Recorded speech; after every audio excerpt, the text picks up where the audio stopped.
Welcome to P3, past exam paper, October 2021, for the International A-Level Maths.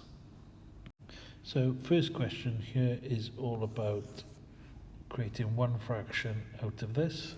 So to do that, what I need to do first is factorize the bottom, the x squared plus 7x plus 12. This will be nice and easy, x plus 3 and x plus 4. And then we need to add 5x over x plus 4. Now to make these over the same bottom number, same denominator, I need to multiply this one top and bottom by x plus 3. So I get 5x over x plus 3, x plus 4, plus 5x times x plus 3, and that's now over x plus 4, x plus 3. Now you can see that they're over the same denominator, the same bottom number. So I can combine them. 5x plus 5x lots of x plus 3 over x plus 4 x plus 3. Now I want to expand the top. So I've got 5x plus 5x squared plus 15x. And this is obviously over x plus 4 and that x plus 3. Again, it doesn't matter which way around I write that. Now, looking at the top, I can simplify this and factorize. So I will do that. First simplifying it, 5x squared plus 20x over the x plus 4, x plus 3. And I can factorize out a 5x out of this top value. So moving over, we get 5x outside, and that gives me x plus 4 inside over x plus 4, x plus 3. The x plus 4's will cancel, leaving me with 5x over x plus 3. Now, I could have actually done it slightly different once I got to this point, but hopefully this way is the way that makes the most sense for you guys. Now, for part B, it is the inverse. So to do that, I make it y equals and then rearrange. So first step will be then to multiply by my x plus 3, expand my brackets, get the x's to one side, it can be the left side or the right side. I'm actually going to take them to the right hand side of the equals in this case, and that is just so that I can keep that 3y positive rather than negative. Factorize out the x, and then divide by my bracket.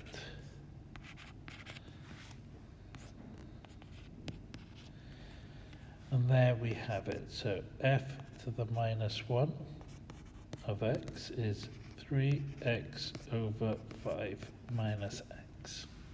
Now if you did it the other way around, you just have a change of sign up here, minus, and these two would have switched around. So this one here, I want to differentiate. So let's use u and v and use the quotient rule. So dv by dx is just going to be 1, and du by dx is going to be 5. And then the quotient rule is v du by dx minus u dv by dx over v squared. So looking at the top, we get 5x plus 15 minus 5x, so it's 15 over x plus 3 squared. Now, the bottom number is got to be positive, as it's squared. The top number is obviously positive. Therefore, this is an increasing function.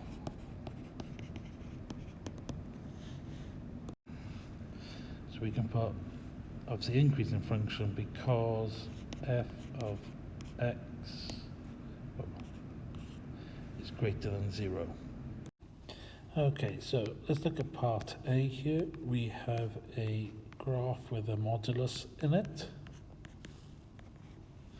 And we want to find this value p. It's the minimum value here, and that's going to happen when this is 0. Okay, so we can see straight away that the y value is going to be 5, and we want to know when 3x minus 13 equals 0. So 3x is going to be equal to 13, x is 13 over 3. And when that happens, f of x will equal 5. So p will be 13 over 3, 5. Now, part B, will be part 1, says state the range of f. Well, quite clearly the range is this range of y values. It's going to be everything up from and including 5. So my range is going to be greater than or equal to 5. Or you can write it as f of x is greater than or equal to 5. Now B part 2 wants me to find f of 4. So the first thing I want to do is substitute 4 into my f of x. So that will give me 3 lots of 4 minus 13 plus 5. Now 3 4s are 12. 12 minus 13 is minus 1. But the modulus will make it positive. So it's a positive 1 plus 5. So that's going to give me 6. Then I need to substitute that back in. So I get 3 lots of 6 minus 13 into my modulus, and then plus 5. And then 3 6s are 18. 18 minus 13 is 5. 5 plus 5 is 10. So my f of 4 is 10. So we're going to look at solving this inequality.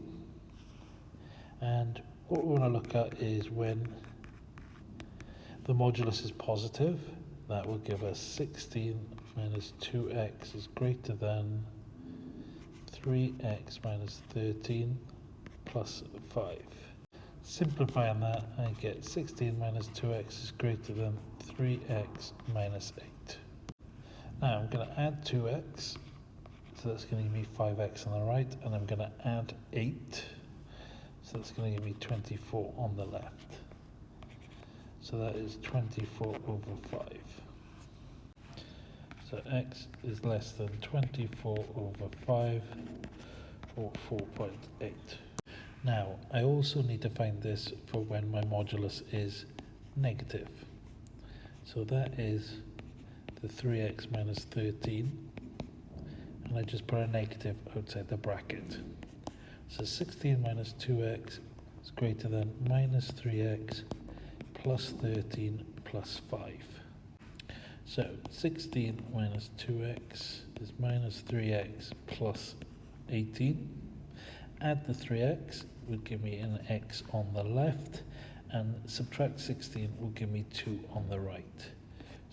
Now, since x is greater than 2 but less than 4.8, I can put these together. So my x is greater than 2 but less than my 24 over 5, or my 4.8.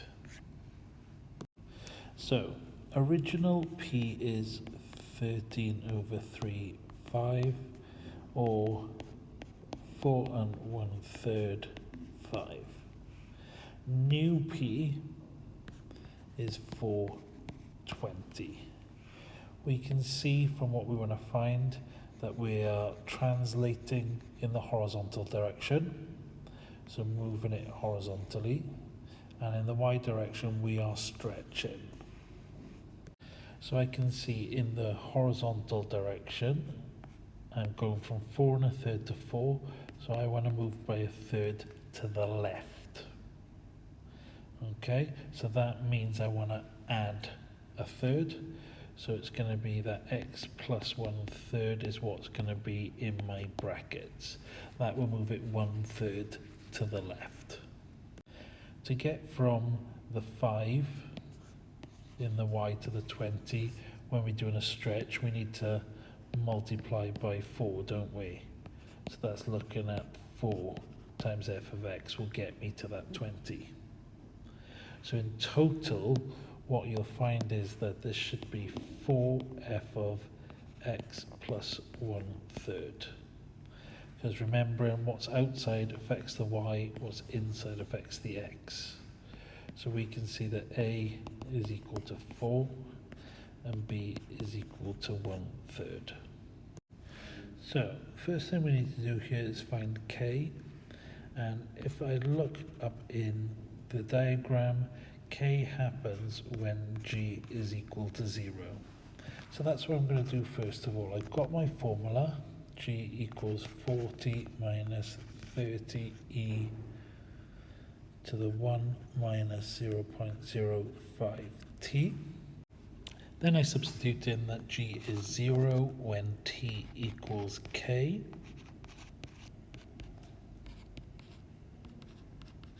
And I get this. Rearranging.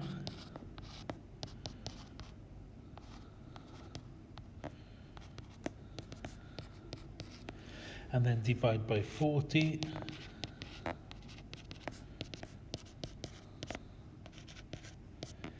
And we're down to this part. Now what I want to do is take logs of both sides. And it's going to be log to the base e. Taking my power here down using the rules of logs.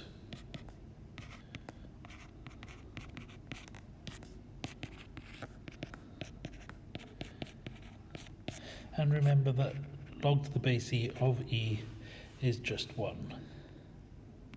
So that is now almost done.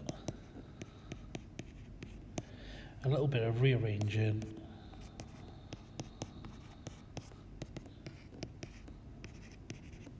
And then I want to divide by 0.05, or that's the same as multiplying by 20.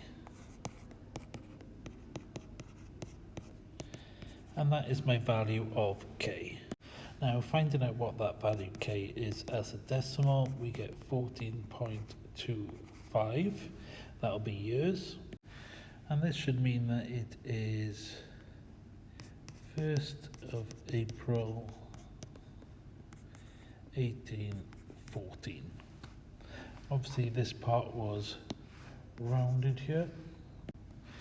So a way I could do it is I can take 14 away, use that full decimal, multiply by 12 to get the months, or multiply by 365 to get the days. Okay, and that's it done for part A.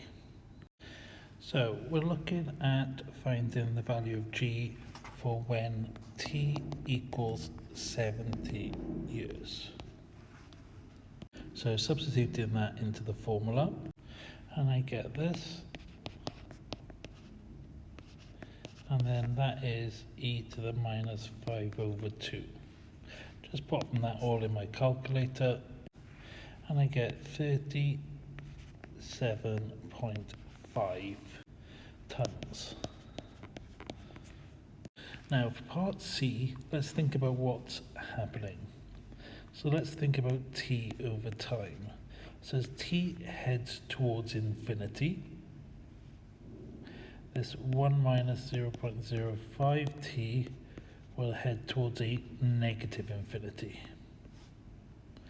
Now that means that as t heads towards infinity, e becomes e to the minus infinity, and that means that that is also heading towards the 0.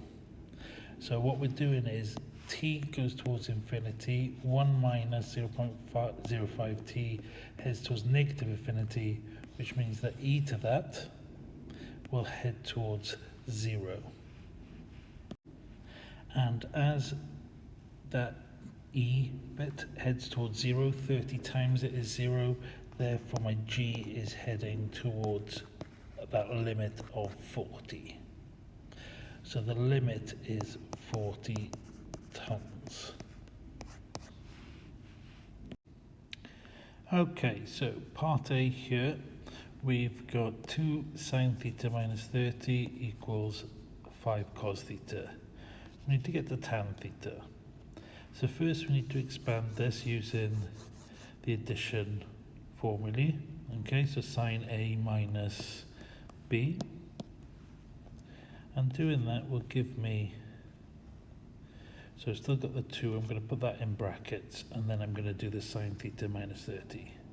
So that is sine theta cos 30 minus cos theta sine 30. And that equals 5 cos theta still.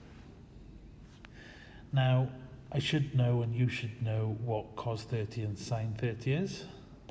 So we get 2, and cos 30 is root 3 over 2, and sine 30 is a half.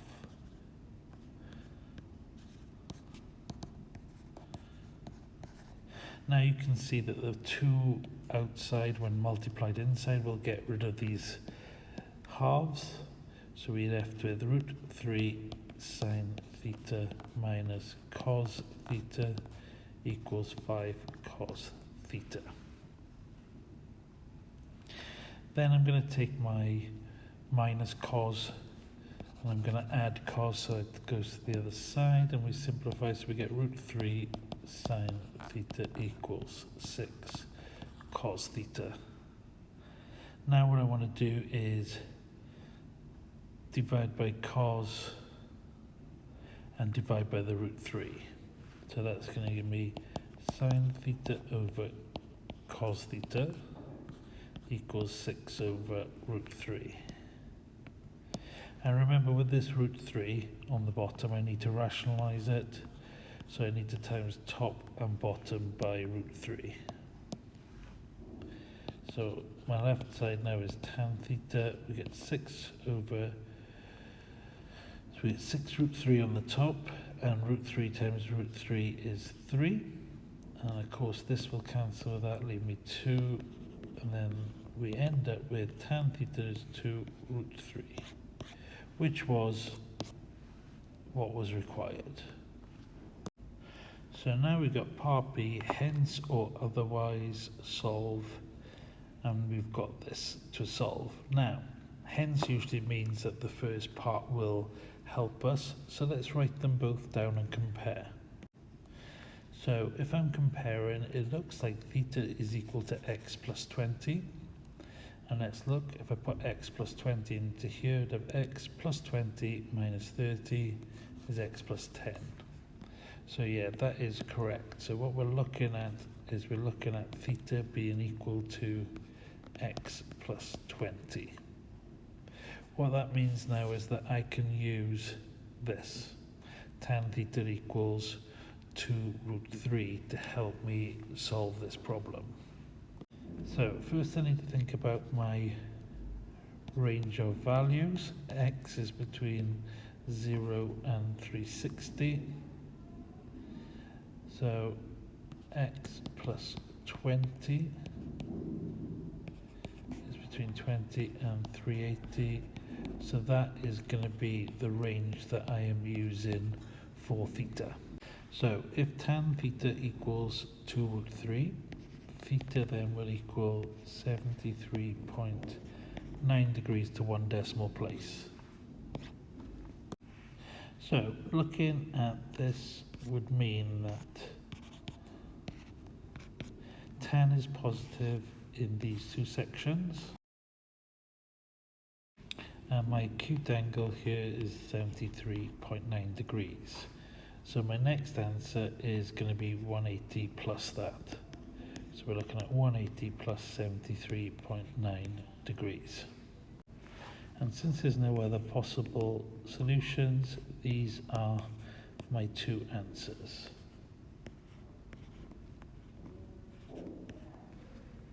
Now remember that theta is actually x plus 20. So x plus 20 is also equal to these two angles. That means that x must be, if I take 20 away from each of them, 53.9 degrees and 233.9 degrees. Okay, I need to integrate 8 over 2x minus 3 cubed. So what I've done is I've just taken that constant 8 outside of my integration, and I've moved that bracket from the bottom to the top. And now I'm going to go ahead and integrate it. So it's not too difficult an integration. Okay, so the first thing I want to do is take my 2x minus 3. I'm going to add 1 to the power, which is minus 2, and I'm going to divide by my new power. I then need to also divide by what's inside my brackets differentiated. So if I differentiate the inside my brackets, I get just 2, so I need to divide by 2. So that is the same as then multiplying by a half. Now you can see, and this is between 4 and 2. Now you can see what I've got inside here is minus a half times a half. So it's going to give me minus a quarter. And of course I'm multiplying that by this 8 outside. So I can simplify this a little bit now. And that will give me negative 2. And then I've got the 2x minus 3 to the minus 2. Of course, I could also write this as minus 2 over 2x minus 3 squared, which in this case might be easier when I'm substituting my values in. Means that I don't have to use a calculator. So we have minus 2 over 2 lots of 4 minus 3 squared minus 2 over 2 lots of 2 minus 3 squared. So we can see we've got minus 2 over, and this is going to be 25 on the bottom, then it's going to turn into a plus because of the 2 minuses, and we have 2 over 1, so it's just going to be 2. So I've now got negative 2/5 plus 2, and that is 48 over 25, leaving it as a fraction as it wants it as an exact value. So another way I can go about approaching this integration for the first one is to think first, let's take the 8 outside. Always take the 8 outside, it just makes your life easier. And then another way of doing it is essentially to think about a substitution. So let u equal that 2x minus 3 and differentiate will give me 2, so du equals 2 dx, or dx will equal 1/2 du. Now what I can do is I can substitute this and this into my integration. So I would have 8 1 over u cubed, and then I swap the dx by 1/2 du. And the half and the 8 will sort themselves out, so that gives me 4 1 over u cubed du. And then what I can also do is replace my limits. So again, if I go back to this u equals 2x minus 3, I'll do this bit in red. What I can do is when x equals 4, find that value of u. So we've got 2 4s are 8. 8 minus 3 is 5. And then when x equals 2, we've got u equaling 1.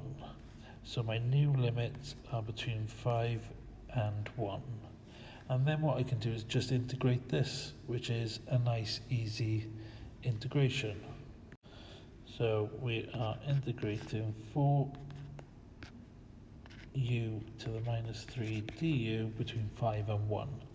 So remember now we add 1 to the power, divide by my new power,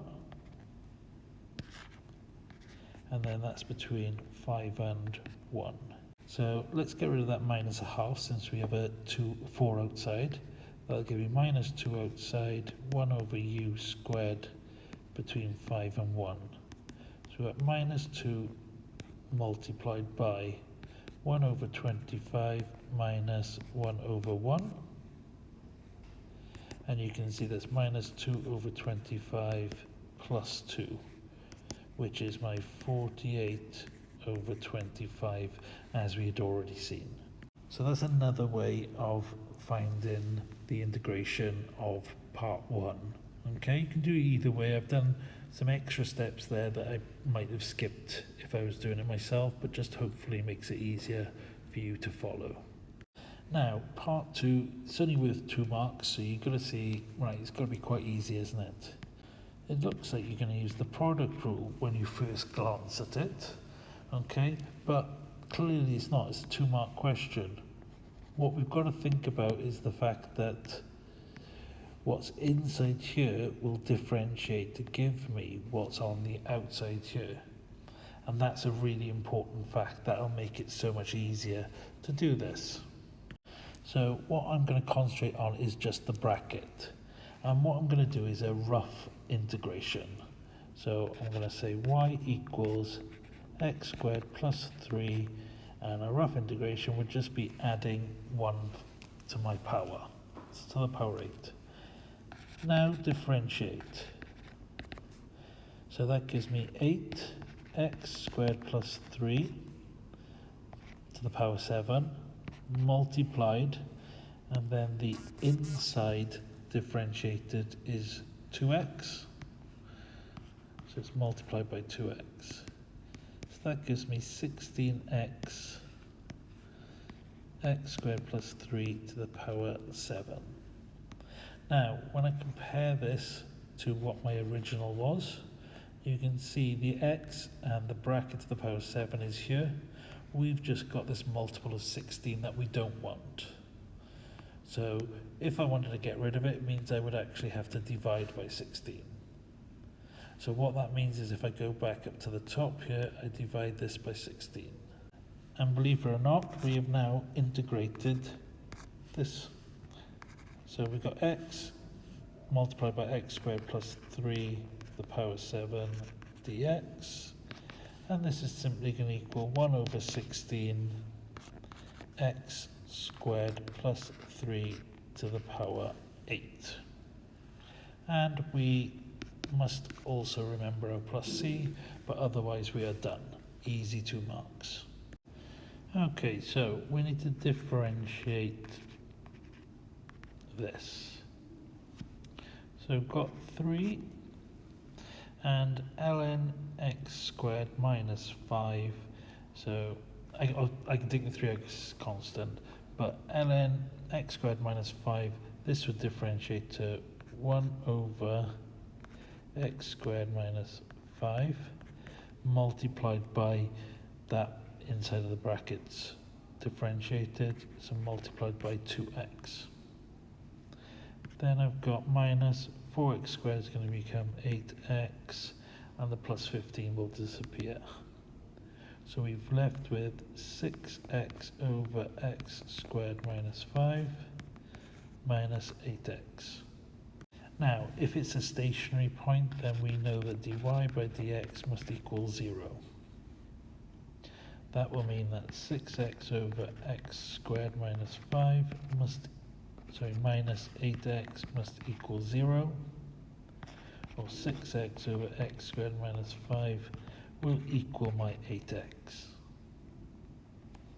Now I'm going to multiply it by x squared minus 5, so this is going to give me 6x equals 8x times x squared minus 5, or 6x equals 8x cubed minus 40x, which is 8x cubed minus 46x. Now, I can take 2x outside, leave me with 4x squared minus 23. So either my 2x equals 0 or my 4x squared minus 23 equals 0.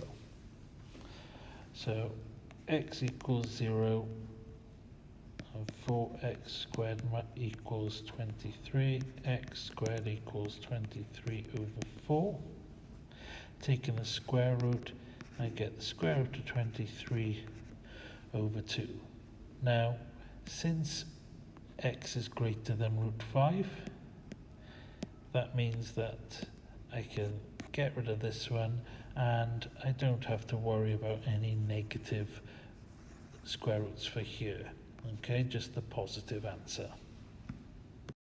Now, if I'm looking at the next one, part 2, I can see that when I differentiate it, I need it in the form of something sine 2x, which means I need to think about the double angle formula. So if you remember correctly, cos 2x is a way of linking with sine squared x. And this is 1 minus 2 sine squared x. Now if I think about rearranging, I get 2 sine squared x equals 1 minus cos 2x. And if I think about what I've got up here, which is a 12 sine squared, multiply both sides by 6 would give me 12 sine squared x equals 6 minus 6 cos 2x. Now I can substitute this into here. So y equals 4x minus 6 minus 6 cos 2x, or 4x minus 6 plus 6 cos 2x. Now differentiating should be quite straightforward.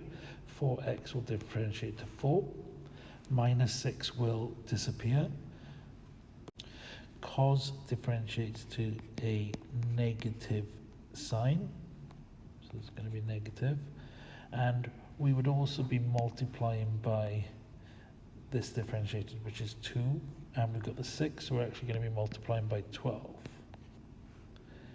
So my final differential there is 4 minus 12 sine 2x. So you can see that A is 4 and B is negative 12. Now finally it asks me to state the maximum gradient of this curve. So if I think we've got our dy by dx, and this is 4 minus 12 sine 2x.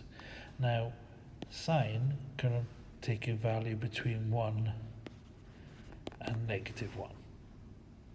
And if this sine 2x was to equal negative 1, then I'd end up with 12 multiplied by negative 1. So that will actually give me 4 plus 12, which is 16. So the maximum possible gradient would be 16. Okay, question 7.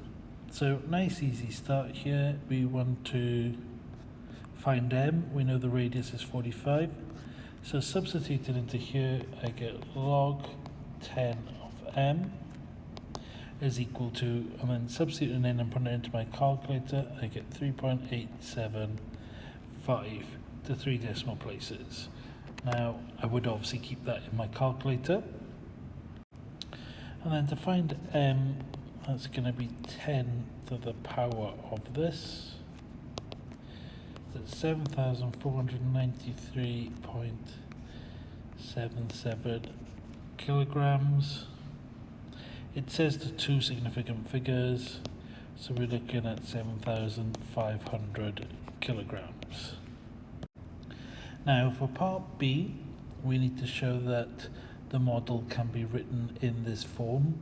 There's two ways in doing it. You can start with the original model and get it into this form, or start with this form, get it into the same form as the model, and then compare to get your values of P and Q. So that's the way I'm going to do it initially. So we get log to the base 10 of M, log to the base 10 of PRQ. Now, rules of logs means that if I'm multiplying, that's the same as adding.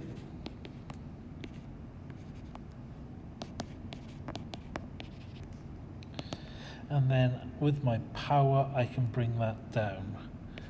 So we get Q log 10R. And then putting it in the same form as the question,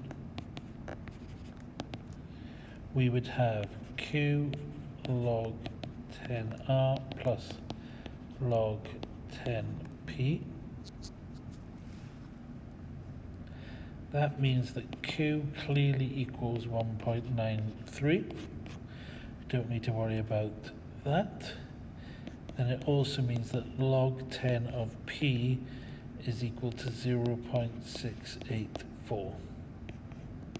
So P is going to be 10 to the power of 0.684, which is 4.83. And that is the 3 significant figures as requested.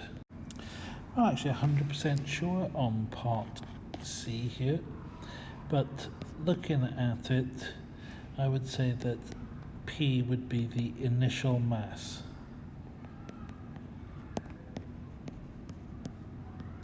As it would be the value when Q would be equal to 0. So the most likely scenario here would be the initial mass of the tree. Okay, so we need to do a sketch of arcsine, and if you don't remember it, do yourself a rough sketch of the actual sine graph. Then think about your limits. Well, we only want to go as far as 90 degrees in the positive, and we actually need to go as far as minus 90 in the negative. So we're going like this. Then we're going to think, right, well, this reflects in the line y equals x. So my new graph is going to be curving some of that way and then that way. And then I can go ahead and give it a good drawing. As once I've got the shape, it's quite easy then, isn't it? My x values are between 2 and minus 2, and my y values are between pi by 2 and minus pi by 2. So they give us that x equals to 2 sine y, which is just this f of x rearranged. And what we need to do is differentiate. So dx by dy is 2 multiplied by, now sine differentiates to cos. So 2 cos y. Now that means that dy by dx is 1 over 2 cos y.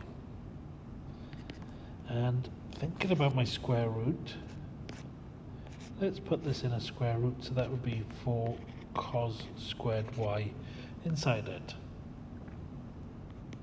Now when I think about this one, well, I know that sine squared y plus cos squared y would equal 1, wouldn't it? And cos squared y would equal 1 minus sine squared y. So I could substitute this into here. So now I've got square root of 4 lots of 1 minus sine squared y. Now, if I go back up to my original x equals 2 sine y, then x squared would equal 4 sine squared y. And that will help me, because now if I expand my brackets down here, I get 4 minus 4 sine squared y. And I just said sine squared y is x squared, isn't it? So this is 1 over 4 minus x squared. So now I can see that my a is equal to 4. Now part C, it tells me that the y coordinate is going to be pi by 4. So if I think of my x equals 2 sine pi by 4, and 2 sine of 45 degrees, or 2 sine pi by 4, is just going to be root 2. So if I go to my differentiation, this is going to be quite nice, isn't it? 1 over square root of 4 minus x squared. Root 2 squared is 2. So I've got 1 over root 2, or root 2 over 2. So I've got my gradient of my tangent. I've also got the x coordinate at that point, and obviously the y coordinate at that point. So using my y minus y1 equals x minus x1, we have y minus pi by 4, and that equals my root 2 over 2, x minus root 2. And now what I need to do is just expand and simplify. And I get this, and then add in my pi by 4, I get root 2 over 2x minus 1 plus pi by 4, or plus pi by 4 minus 1.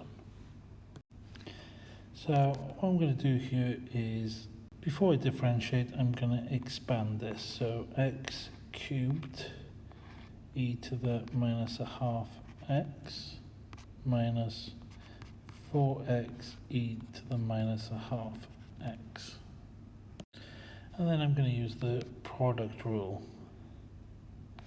So x cubed times minus a half e to the minus half x plus 3x squared, so that's x cubed, e to the minus a half x minus, and I've got 4x times minus a half e to the minus a half x plus 4 e to the minus a half x. Simplifying gives me this, and then if I took e to the minus a half x outside, I'd have minus a half x cubed plus 3x squared plus 2x minus 4 inside my bracket. Now if you've done this yourself and you found a quicker or easier way, please let me know in the comments. But as it stands, I can't think of another way of doing it off the top of my head right now, but maybe I'll come back to it if I think of one. Now for part B, we are looking at the gradient of the normal, and we're looking at it when it goes to the origin. So it has the coordinates 0, 0, so when x equals 0, dy by dx equals, now I've got e to the power 0 on the outside, and then looking at inside the 0, 0, 0 minus 4. So my gradient is just minus 4, and this would be for the tangent. So for the normal, it's going to be inverse and change the sign. So the equation of the line I'm looking at is y equals a quarter x. Now I need to make this equal to here.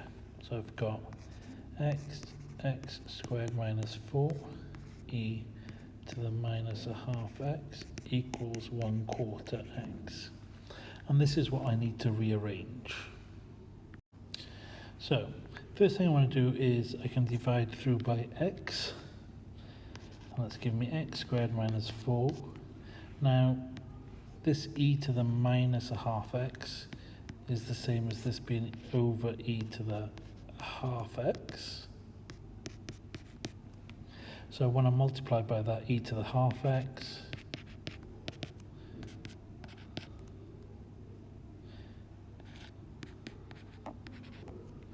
and then I want to add 4.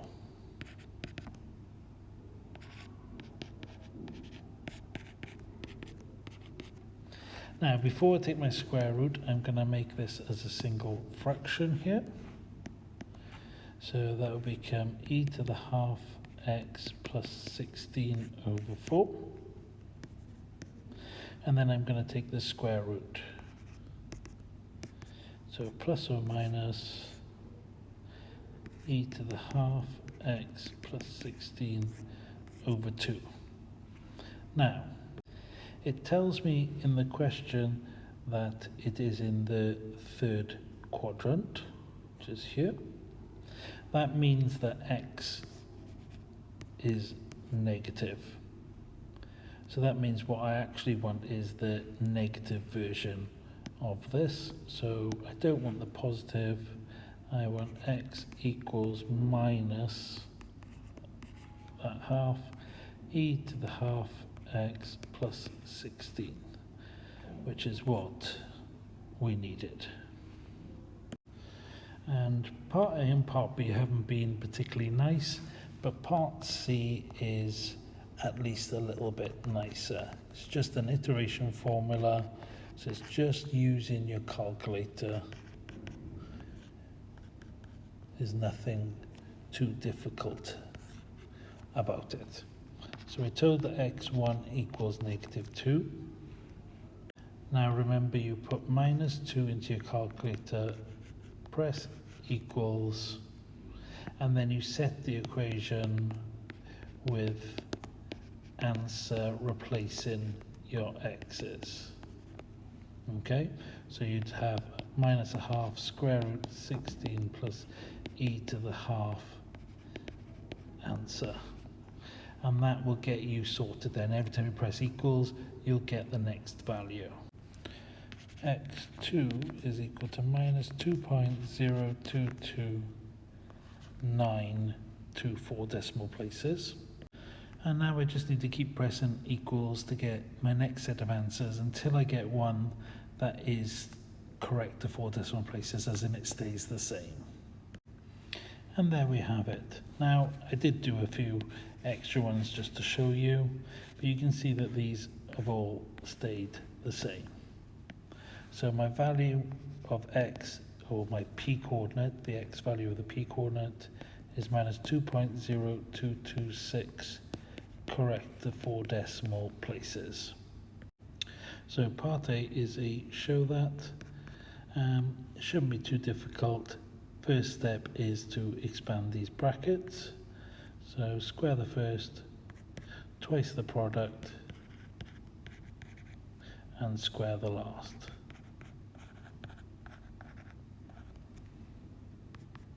I'll just write that again here, just so it's a little bit clearer.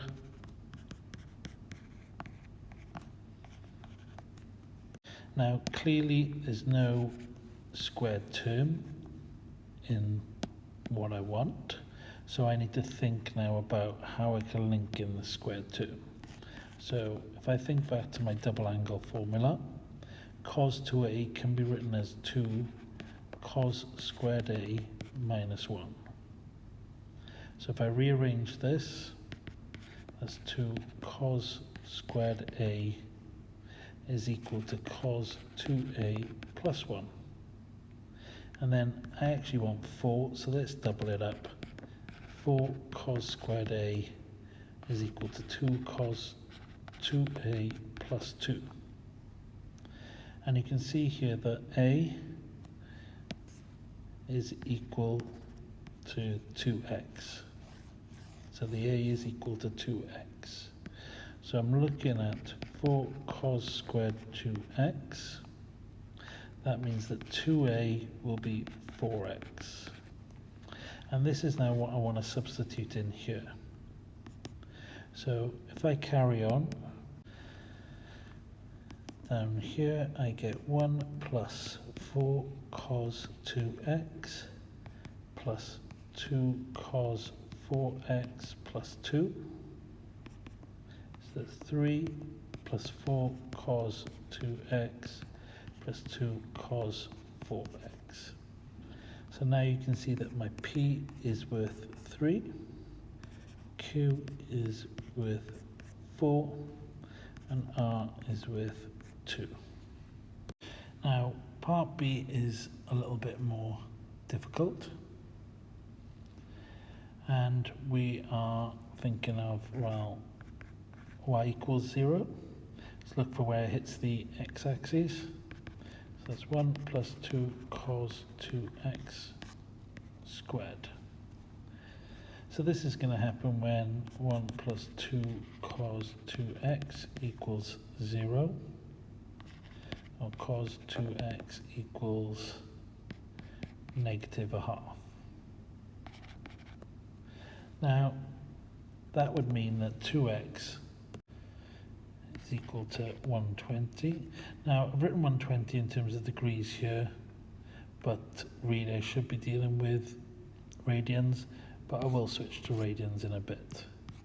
But if I'm just thinking of this in terms of my cost, I'm looking at these two sections here. That's where my 120 was. My next one then is going to be 180 plus 60. So that's going to be at 240. And these first two values should then correspond to the first two values here.